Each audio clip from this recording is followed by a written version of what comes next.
when you start to sing, did you have the what I would call the quote unquote Michael McDonald sound right away, or were you learning about not knowing what key was great for you to sing in? So were you singing higher, or were you always like this smoky? This is my sound.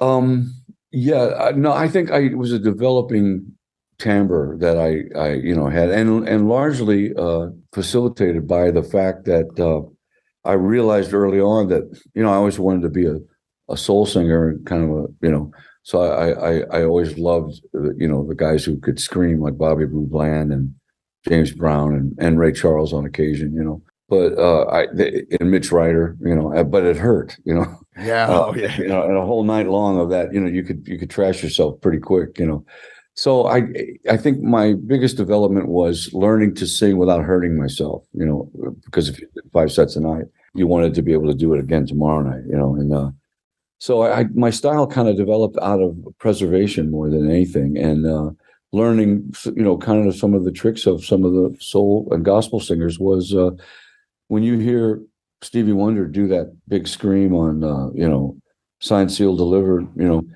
he's not hurting himself. There's a part of his voice he can use for that makes it sound, like a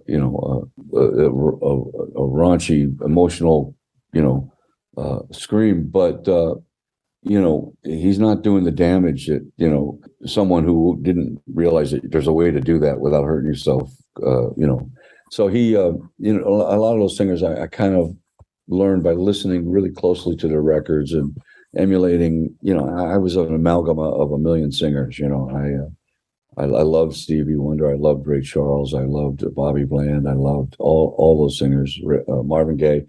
And being in top 40 bands, the deal was to sound as much like the record as you could. When we played gigs, people liked us because we actually sounded pretty close to the record, and we did everything. We did Beach Boys, Four Seasons, then all of a sudden Bobby Bland, and just all the stuff that was in the top 40. We covered it all, and by learning these records and learning the little affectations or the little embellishments that each singer did that were kind of signature to them, you kind of learn their licks.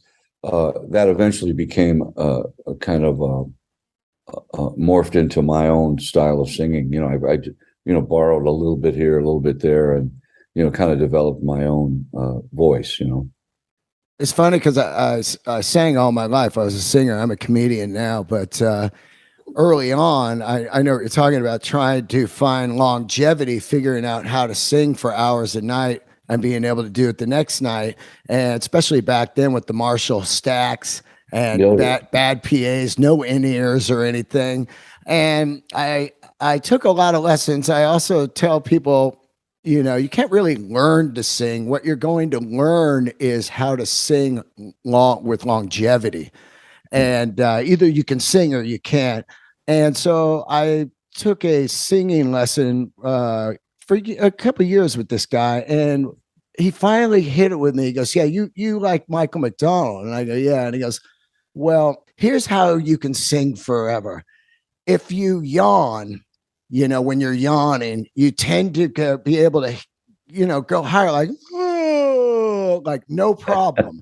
And he goes, "That is how you're going to sing in higher registers and be able to do like a Michael McDonald."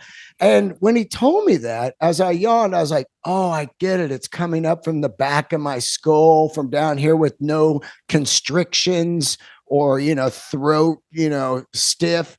And from then on, I got it. I didn't need to go to him anymore. If he told me that the first day, I would have been out of You there. save some money, yeah.